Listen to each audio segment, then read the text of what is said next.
Pertanyaannya, suami saya habis kecelakaan kerja, kaki patah, qadarullah.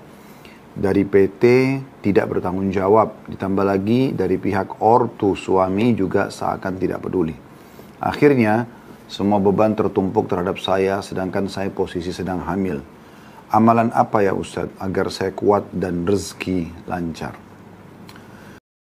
Baik, saya berdoa di awal ini semoga ibu ditabahkan oleh Allah Subhanahu wa taala, dilipat gandakan pahalanya karena bersabar dalam menghadapi permasalahan ini, dan juga Allah Subhanahu wa taala berikan solusi yang terbaik dari permasalahan yang sedang ibu hadapi.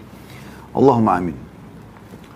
Saya mungkin berikan gambaran, tentu kalau suami kecelakaan seperti ini dan akad dengan perusahaan memang tidak ada, bahwasanya perusahaan akan menanggung kalau terjadi kecelakaan, maka ibu tidak bisa salahkan perusahaan tentunya.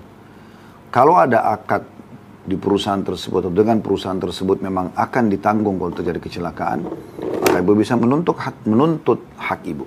Ya. Apakah itu pada Allah Subhanahu wa taala berkeluh kesah dalam doa, ataupun Anda melalui jalur hukum. Ya.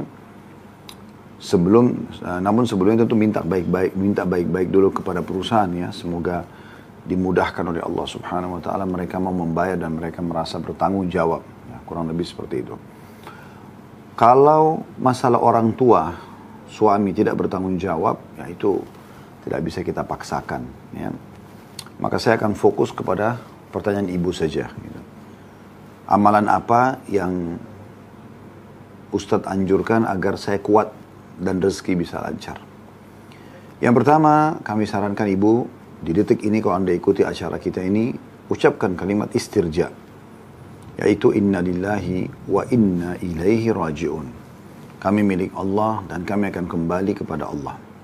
Ini yang harus diucapkan oleh setiap muslim dan muslimah di awal musibah yang sedang datang dan menimpa mereka. Ini poin penting. Dan Allah Subhanahu wa taala memastikan dalam firman-Nya dalam surah Al-Baqarah, A'udzu billahi minasyaitonir rajim, wa basyyiris sabirin alladzina idza asabathum musibatun qalu inna lillahi wa inna ilaihi raji'un ulaika 'alaihim shalawatu min rabbihim wa rahmah wa ulaika humul muhtadun. Sampaikanlah berita gembira kepada orang-orang yang bersabar, yaitu apabila mereka ditimpa musibah, mereka mengatakan inna lillahi wa inna ilaihi raji'un. Kami milik Allah, kami akan kembali kepada Allah. Maka mereka itulah orang-orang yang mendapatkan salawat dari Tuhan mereka dan rahmah. Dan mereka orang-orang yang mendapatkan petunjuk. Jadi Allah Subhanahu wa taala akan memperhatikan permasalahan dia, memudahkan dia melaluinya, memberikan untuknya solusi atau jalan keluar, serta mencatatkannya sebagai pahala. Itu semua masuk dalam makna salawat dari Allah dan juga rahmah. Dan Allah bisa ganti musibah itu menjadi sesuatu yang baik. Ya. Dan di dalam sebuah hadis, baginda Nabi SAW bersabda, tidak ada seorang muslim ditimpa musibah, kemudian dia membaca inna lillahi wa inna ilaihi raji'un. Kami milik Allah, kami akan kembali kepada Allah. Ya. Allahumma ajurni fi musibati wa akhlif li khairan minha. Ya Allah, berikanlah aku pahala atas musibahku ini dan gantikan aku yang lebih baik darinya. Kecuali Allah pasti akan gantikan dengan sesuatu yang lebih baik dari apa yang sudah menimpa dia. Dan Ummu Salamah radhiyallahu anha, salah satu istri Nabi SAW sebelum beliau menikah dengan Nabi SAW, beliau sempat pada saat suami pertamanya Abu Salamah meninggal, mendengarkan hadis Nabi SAW ini. Dan dia merasa dia masih muda, dia butuh suami. Maka dia mengatakan, aku pun mengamalkan hadis Nabi ini, mengucapkan inna lillahi wa inna ilaihi raji'un. Allahumma ajurni fi musibati wa akhlif li khairan minha. Kami milik Allah, kami akan kembali kepada Allah. Ya Allah, berikanlah aku pahala atas musibahku ini dan gantikan aku yang lebih baik darinya. Maka aku mengamalkan doa ini selama 3 bulan. Sambil bertanya-tanya, siapakah kira-kira yang lebih baik daripada Abu Salamah? Dan aku yakin dengan dahsyatnya doa ini, setelah 3 bulan kemudian karena datang lamaran Nabi SAW. Dan pastilah Nabi lebih baik daripada Abu Salamah. Jadi ini yang pertama, kami sarankan ibu pada saat mengikuti acara kami ini, Dan siapapun Anda yang merasa ada musibah, cobaan yang datang kepada Anda, jangan lupa. Yang paling pertama Anda ucapkan kalimat istirja. Inna lillahi wa inna ilaihi raji'un. Kami milik Allah, kami akan kembali kepada Allah. Lalu ditambah dengan ajaran Nabi SAW tadi, Allahumma jurni. Ya Allah, berikanlah aku pahala. Allahumma ajurni fi musibati, dalam musibahku ini. Wakhlif li khairan minha, dan gantikan aku yang lebih baik darinya. Karena Nabi SAW jamin akan Allah ganti musibahnya, masalahnya menjadi kesenangan dan kegembiraan. Jadi jelas sekali anjuran Nabi SAW. Kemudian selanjutnya teman-teman sekalian, yang kedua yang Anda harus lakukan, terutama bagi ibu yang bertanya ini, adalah Anda memperbanyak ya, ibadah, pendekatan diri kepada Allah Subhanahu wa Ta'ala. Justru saat sekarang Anda lebih banyak giat beribadah. Ya, apalagi menjelang Ramadan. Misalnya memperbanyak doa di waktu-waktu mustajab antara azan dan iqamah misalnya. Di sepertiga malam. Panjatkan kepada Allah. Yang penting ibu ingat sabda Nabi SAW, Udu'u rabbakum mukinuna bil ijabah. Berdoalah kalian kepada Tuhan kalian dengan penuh keyakinan akan Allah ijabah. Allah akan terima. Fa inna Allah la yaqbalu du'a min qalbin ghafil. Karena sungguhnya Allah tidak menerima doa dari hati yang lalai. Dari hati yang lalai. Ya. Jadi perbanyak ibadah kepada Allah Subhanahu wa Ta'ala. Perbanyak doa, perbanyak zikir.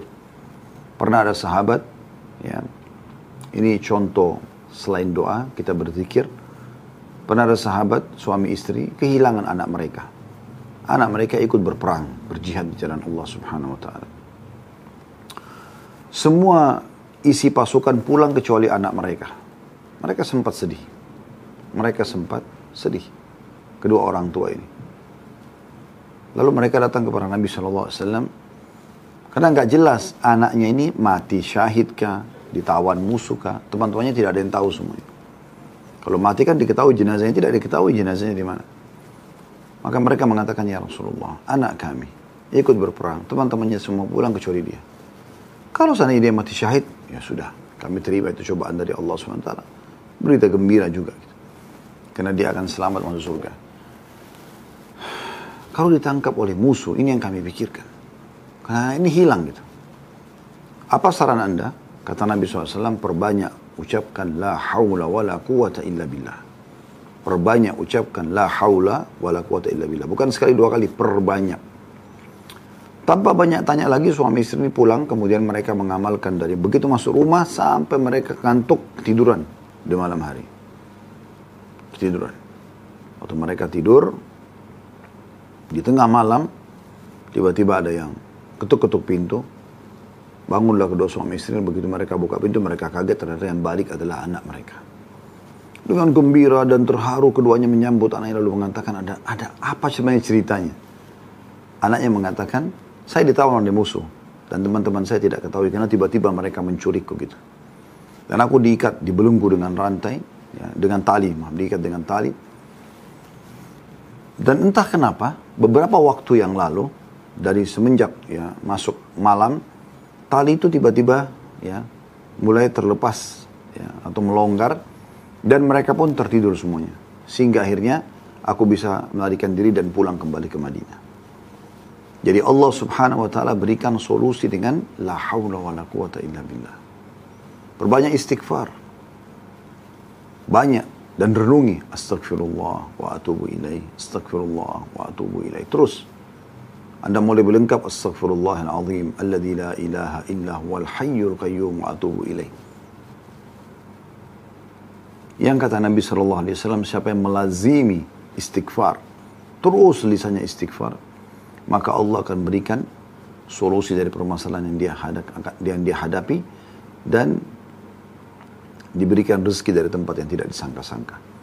Juga kata Nabi SAW di dalam hadis yang lain, sesungguhnya aku beristighfar dan bertobat kepada Allah sehari 70 sampai 100 kali. Dan dalam riwayat lain juga kata Nabi SAW, siapa yang membaca astagfirullahaladzim alladzi la ilaha illa huwal hayyul qayyum, ada sifat Allah ini, al hayyul qayyum wa atubu ilaih, maka Allah akan ampuni dosanya walaupun sebanyak buih di lautan. Jadi kalau ada dosa yang menjadi penyebab ini, maka Allah maafkan. Jadi ini yang kedua, ibu lebih banyak beribadah kepada Allah SWT. Wudu, sholat taubat, di atas sejadah, berdoa kepada Allah SWT, berzikir kepada Allah SWT.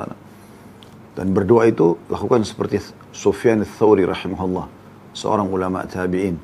Beliau kalau punya hajat apapun kepada Allah, beliau sujud dan tidak angkat kepalanya sampai dia merasa hatinya pelong dan yakin Allah akan berikan jawabannya.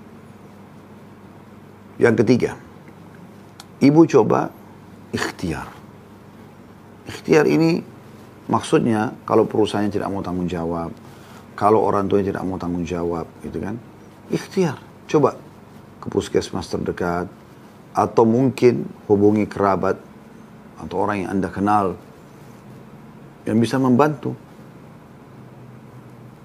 supaya memudahkan, atau Anda datang ke yayasan-yayasan sosial, ya, yang insya Allah kita berharap mudah-mudahan ya bisa Anda temukan solusinya, ya. Dan insya Allah nanti saya akan coba minta ikhwah kita yang di yayasan kami coba mungkin menghubungi ibu dan nanti coba dibicarakan tentang permasalahan yang ibu hadapin ini. Kalau memang memungkinkan yayasan kami membantu, ya, tentu semampunya, maka insya Allah kami akan terlibat. Kemudian yang keempat terakhir adalah ibu ya, ikhtiar yang sifatnya, kalau tadi masalah rezeki ya, ikhtiar semampu ibu, sesuai dengan kemampuan ibu. Ibu bisa bekerja apa? Ibu ikhtiar. Selebihnya tawakal kepada Allah subhanahu wa ta'ala. Allahu a'lam. Ini yang dari kami insya Allah.